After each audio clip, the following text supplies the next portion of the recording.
Estamos iniciando mais um programa Conhecendo o Ministério Público. Uma dona de casa foi atacada e morta por uma multidão depois da publicação de um retrato falado em uma página no Facebook de uma mulher que realizava rituais de magia negra com crianças sequestradas. O linchamento ocorreu em Guarujá, no litoral de São Paulo, e a polícia está identificando os responsáveis pelo crime. Para falar sobre a justiça com as próprias mãos, convidamos o promotor de justiça, Amilcar Fagundes Macedo. Doutor Amilcar, quero dizer que é um prazer tê-lo aqui conosco novamente no programa. Da mesma forma, né, sempre bom estar aqui, debater esses assuntos que são interessantes, né, mas o que eu iniciaria dizendo, Marco, é o seguinte: a sociedade brasileira ela tem um histórico de violência, né? Não é de hoje que a sociedade brasileira é violenta. Também essa questão do linchamento, né, que ocorreu com essa senhora ali no Guarujá, isso também não é um fenômeno recente, né? Se nós verificarmos, por exemplo, na década de 90, nós temos o Esquadrão da Morte em São Paulo, na Bahia, né, que praticava também esses atos violentos, assim. Então isso não é um fenômeno novo. O que me parece assim de novo nisso é que até então nós tínhamos determinados interditos por parte da criminalidade. Por exemplo, mulheres, crianças, idosos, deficientes físicos, esses normalmente eram poupados dessas ações criminosas, o que não vem acontecendo agora, com incêndio em ônibus que mata crianças, com meninos sendo amarrado a postes, claro, né? Essas cenas violentas. Isso sim me parece, assim, esse recrudescimento da violência me deixa um pouco preocupado. Por isso é importante para nós, doutor Amilcar, o senhor que tem uma longa experiência, principalmente na área penal, sabermos como o senhor viu esse triste fato ocorrido lá em Guarujá, em São Paulo. Pois é como eu dizia, né? O que acontece ali?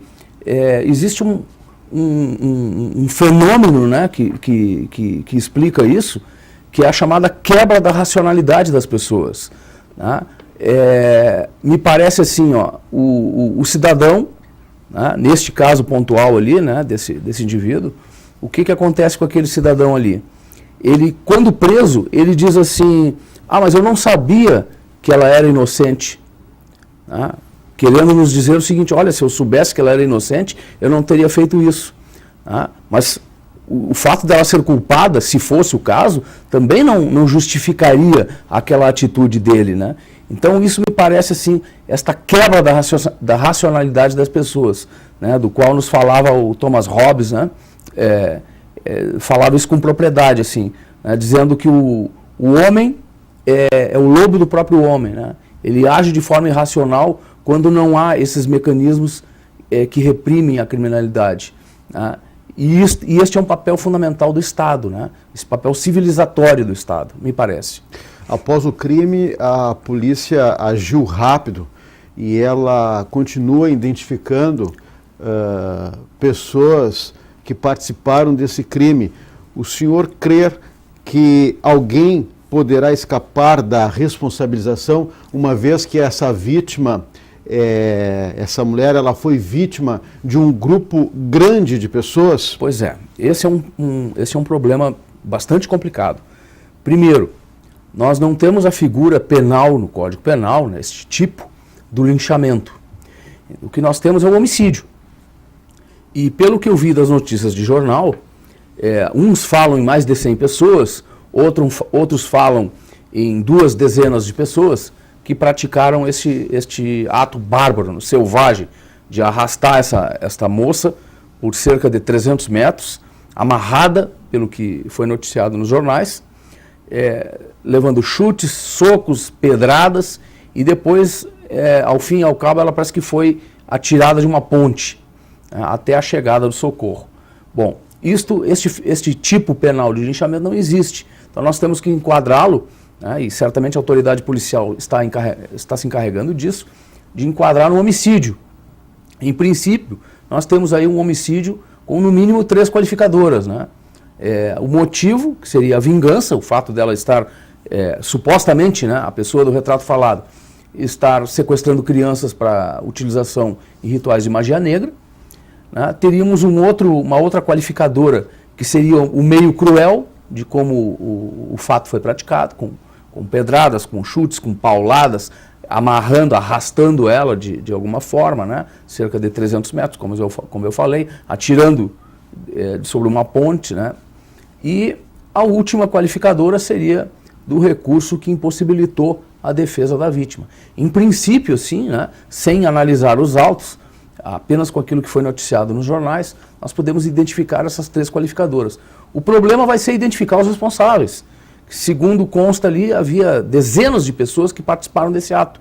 Né? Algumas incitando a violência, outras praticando a violência. Então, me parece que a autoridade policial vai ter bastante dificuldade para individualizar a conduta de cada uma dessas pessoas. Primeiro, identificar essas pessoas, né? Parece que o filme que se tem ali é um filme que foi feito por um próprio indivíduo que estava ali no local.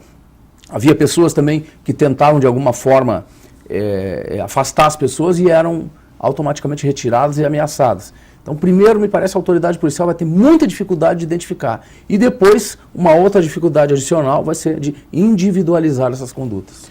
Falando em condutas, doutor Amilcar, como o senhor vê a participação desse site colocando, exibindo um retrato falado desta suspeita? Pois é, isso aí é um fenômeno que é próprio dos dias atuais, né?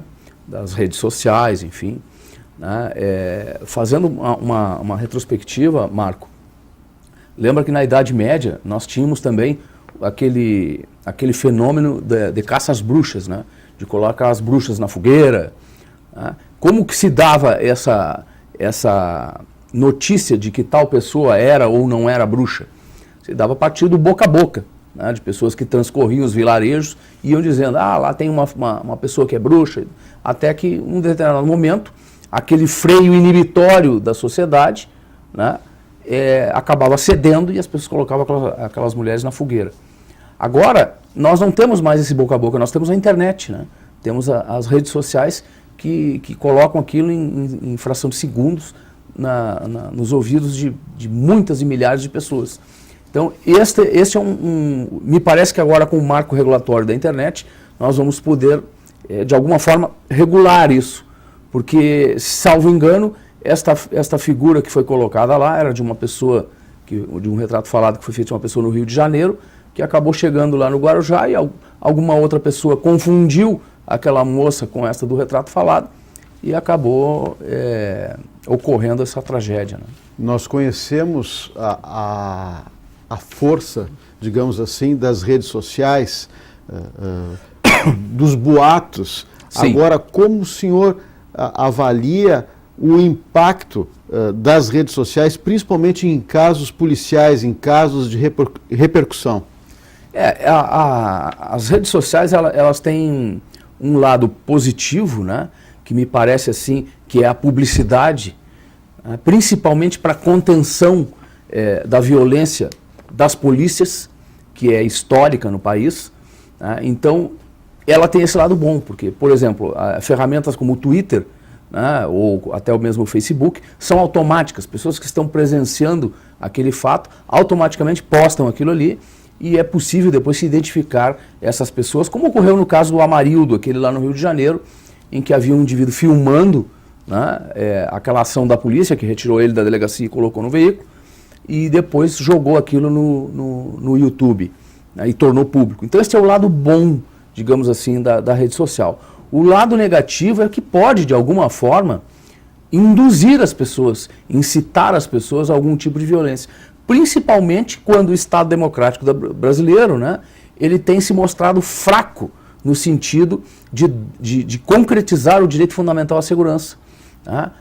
Se nós verificarmos nos últimos 20 anos, nós temos uma escalada da violência, sem que o Estado de Direito se incumba, né, do seu dever de dar segurança para as pessoas.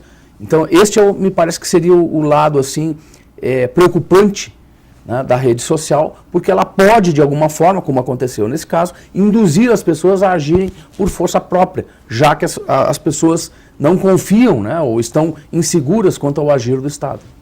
Mais ou menos o senhor já deu uma pincelada sobre o crime ou crimes, sobre a imputação de crimes neste caso, nós não fugiríamos do homicídio qualificado, é isso? Uhum. É isso. Digamos assim, o que a autoridade policial provavelmente vai verificar é quanto ao indivíduo esse que detém o site, né, se ele de alguma forma foi indutor, né, se ele induziu ou se ele incitou as pessoas. Isso vai levar a uma análise da investigação aí, né? Se ele incitou aquelas pessoas ao crime, ele vai responder pelo crime de incitação. Mas, assim, a grosso modo, não dá para dizer, né, sem uma análise aprofundada do processo, se este indivíduo, dono do site, teria, de alguma forma, cometido algum crime.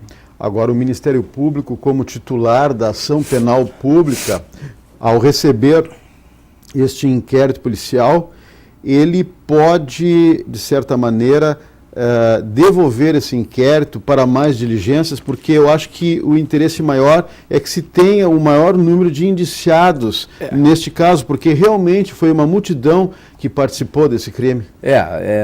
Pelo que os jornais dizem, foi digamos assim, uma turba, né, de cerca de 100 pessoas, né? Alguns andando ao lado, outros mais afoitos, outros apedrejando, outros dando paulada, outros dando chute. Então, este, me parece, como eu disse, vai ser o grande trabalho, o grande desafio do delegado de polícia de, primeiro, identificar essas pessoas. Até porque, numa comunidade pobre que nem aquela ali, vige a chamada lei do silêncio, né? Também publicou nos jornais agora nos últimos dias que os traficantes, preocupados com a constante presença da polícia ali em função deste fato, chamaram para o que eles chamam de debate, né, que é o tribunal do tráfico lá, chamaram alguns elementos lá que foram, segundo dizem os jornais, condenados ali a levar uma surra, porque participaram daquele linchamento e, participando do linchamento, trouxeram a polícia para ali. Então isso daí, Marco, já denota o quê? Que a polícia era inexistente naquela periferia ali. Se os traficantes estão preocupados com a presença da polícia, é porque o Estado não se fazia presente ali. E quando o Estado não se faz presente, o poder paralelo é que ocupa este espaço, né? Até porque nós temos a experiência no Brasil de que a violência não é monopólio do Estado. Ela também é exercida por poderes paralelos. E isto é um dado preocupante. Agora, é impressionante a naturalidade com que o principal suspeito da morte dessa mulher confessa o crime, porque foi ele que bateu com um pedaço de madeira na cabeça dela. A maneira como ele conta, a conformidade com que ele conta o caso é impressionante. Dizem que ele até andava lá, depois se vangloriando desse feito, dizendo que ele também tinha filhos, né? E o problema é basicamente esse, né, Marco? Me parece assim, o Estado de Direito, ele tem um papel civilizador na sociedade, né? E eu me lembro de um antropólogo francês chamado Levi Strauss, que ele tinha uma frase assim muito emblemática, né? Que ele diz o seguinte, que o continente americano passou da barbárie à decadência sem conhecer a civilização. Eu não chegaria a dizer tanto, tá? Não chegaria tanto, mas que essa explosão dos índices de criminalidade é algo muito preocupante, isso é verdade, tá? E isto me parece assim, falta o poder do Estado de civilizar a sociedade. Esse é um papel fundamental do Estado, porque quando isso não acontece, e o que nós vemos no Brasil? Né? Nós vemos uma ineficiência, né, do sistema de justiça criminal. Ele opera mal, opera deficientemente, é lento, né? Quando condena apenas que na mais das vezes vão ser penas que serão, por força dos regimes de progressão, não serão cumpridas em toda a sua extensão. Por exemplo, um crime como esse, o sujeito sai condenado lá a 20 ou 20 e poucos anos de prisão, fica 4, 5 anos na prisão e já é colocado na rua. O que isso gera na população? Isso gera um sentimento de insegurança, porque aquele sujeito, isso no caso dele ser preso em flagrante ali e for contra ele decretada uma prisão preventiva e ele ficar preso. Mas ainda mais das vezes que o sujeito comete um fato, e aí como a mídia está batendo em cima, provavelmente esse sujeito vai permanecer preso preventivamente. Mas quando não é o caso da mídia estar se ocupando de um determinado crime, logo logo ele é colocado na rua sob o argumento de que ele é primário, que ele não é um contumaz delinquente e que ele não oferece risco à sociedade. E aí ele vai para a rua e vai transitar lá pelo local onde aquelas pessoas que porventura depuseram contra ele vivem. Né? E isto inibe, as pessoas não depõem nessas situações. Nós temos claros fatos, né, de que isso acontece, por exemplo, na região de Porto Alegre, aqui, determinados bairros aqui, as pessoas não depõem contra os traficantes porque eles moram lá no local e vão sofrer represália depois. Agora, a forma como foi praticado esse crime dá uma ideia, há um sentimento assim que existe uma certa banalização da violência no país. Isto advém do que, Marco? Me parece assim, fundamentalmente, que eu resumiria numa única palavra: impunidade.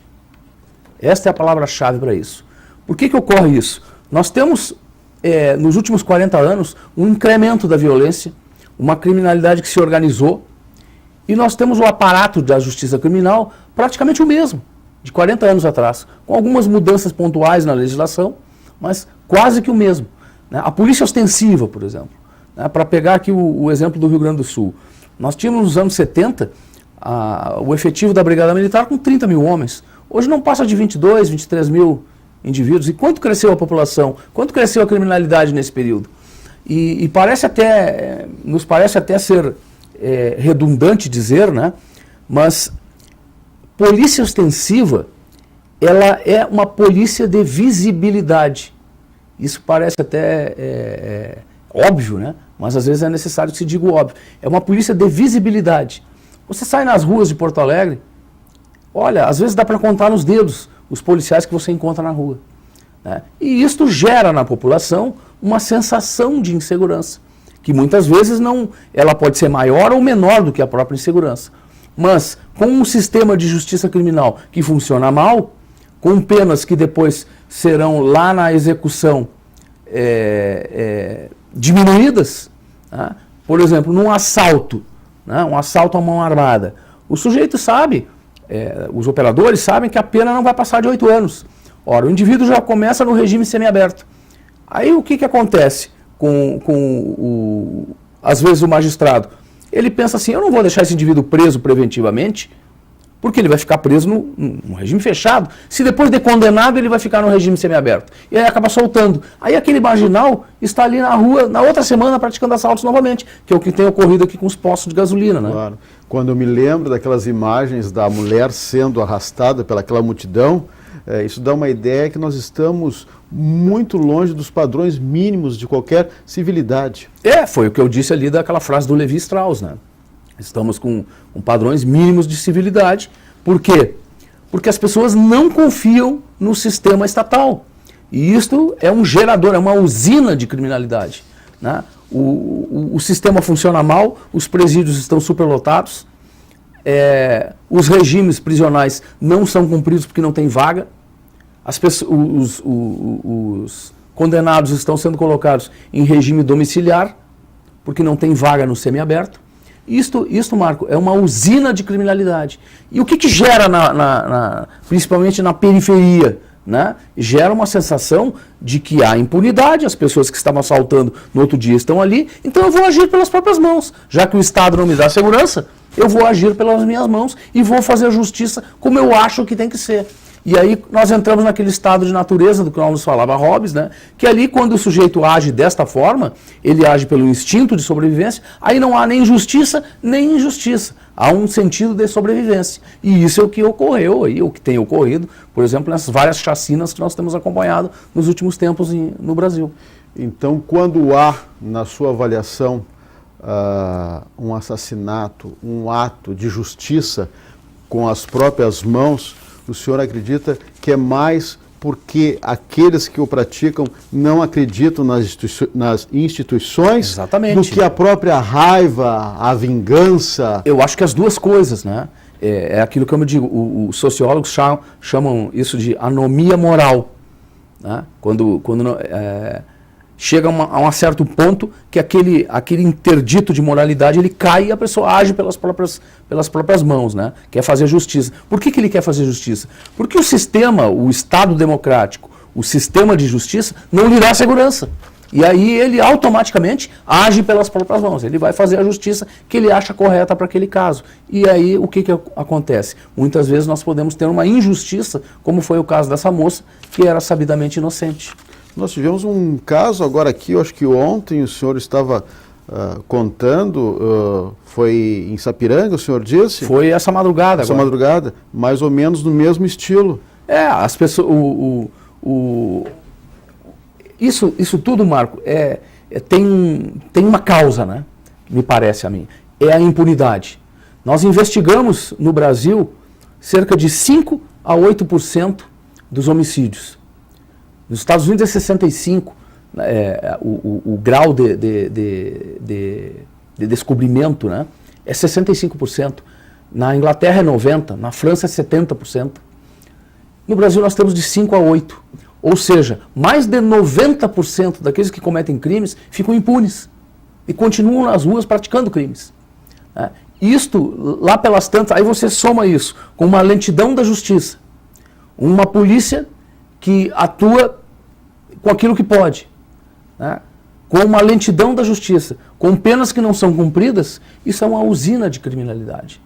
O que me parece que ocorre hoje na sociedade brasileira é que segurança pública ela não é política pública. A segurança pública ela é vista como um problema de polícia.